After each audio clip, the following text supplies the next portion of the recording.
Eu vou dizendo que os sintomas que nós podemos verificar, se a criança muda de humor, se a criança ela tem muito medo, se ela consegue dormir à noite, se ela tem muitos pesadelos, se chega um adulto e ela já muda, ela já quer se esconder, ela já não quer mais ficar próximo desse adulto.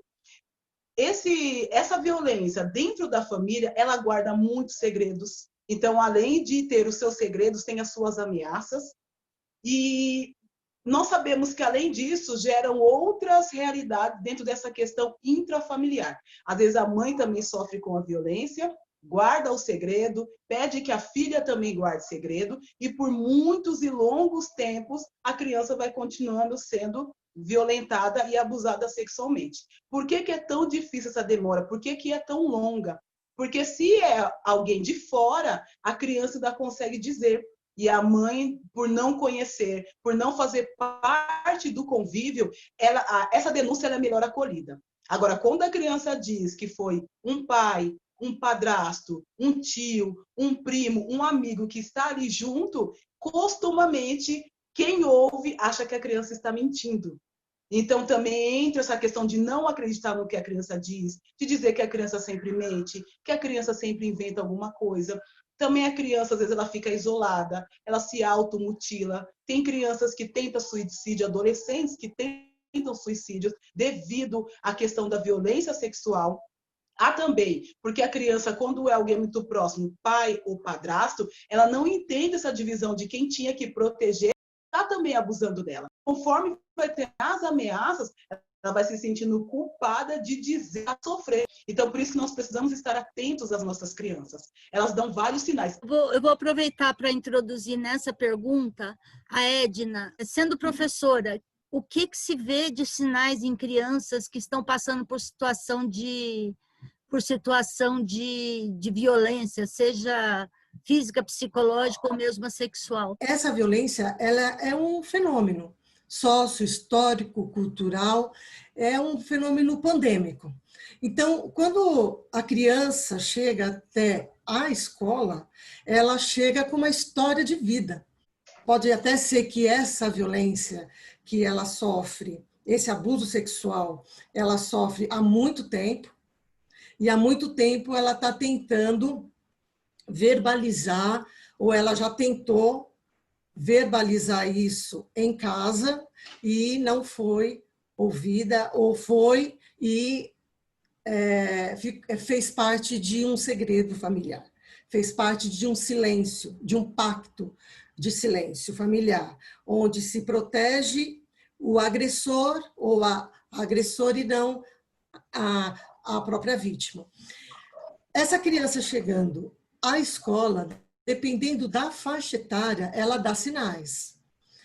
A maioria conta.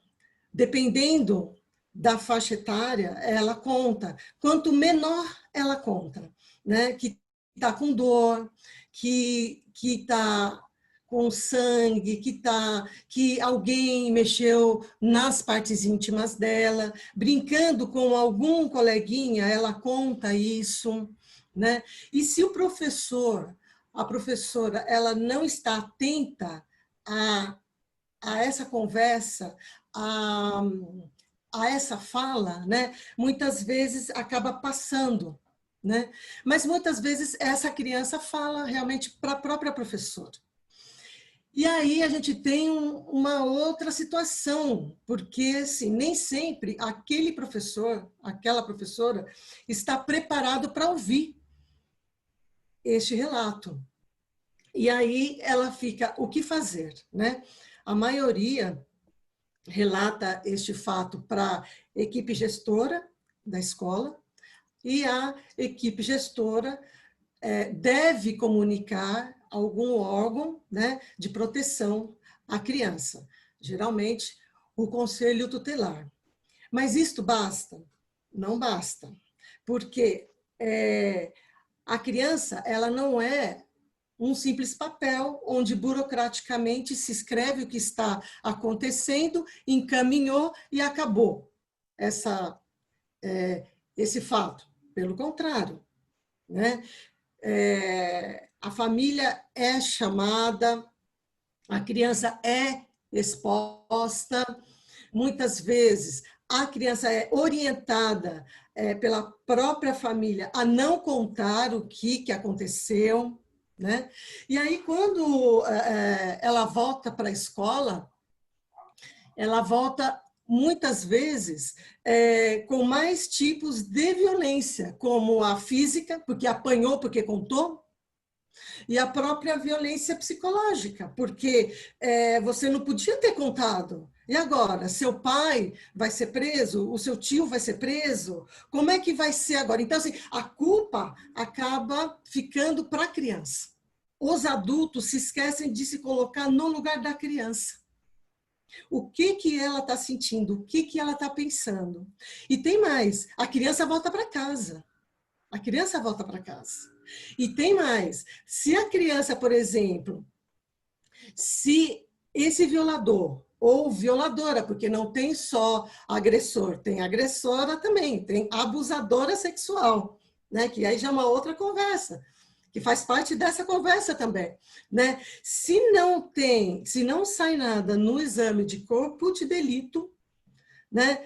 Legalmente fica até mais difícil de estar assim, culpabilizando. Lógico que essa criança vai passar por uma entrevista, né, psicológica, enfim, mas fica-se muito mais complexo. Esse é um dos pontos principais, acreditar na criança, porque o adulto muitas vezes fala, não, ele está inventando, esse é fruto da imaginação dela. Uma criança não consegue imaginar detalhes tão peculiares de um abuso, né? Seja a faixa etária que for. A criança, até 12 anos, né? Ela não consegue. Então, acreditar nela é fundamental. E ter alguém de confiança que ela pode falar. E a escola tem um papel fundamental. Nós usamos muito desenho infantil, né? Nós pedimos para a criança desenhar a família, por exemplo, porque pelo desenho a criança se comunica melhor. Eu quis pesquisar, por exemplo, os impactos na relação com os colegas e com os professores e com o rendimento escolar dessas crianças, né? E não deu para perceber, assim, não deu para observar que elas tivessem algum prejuízo por conta de terem passado pelo abuso sexual. Percebe? Então, assim, é muito difícil mesmo perceber, porque se a criança não dá sinais via nota, via rendimento escolar, se é uma criança frequente, se é uma criança que consegue interagir com outro colega.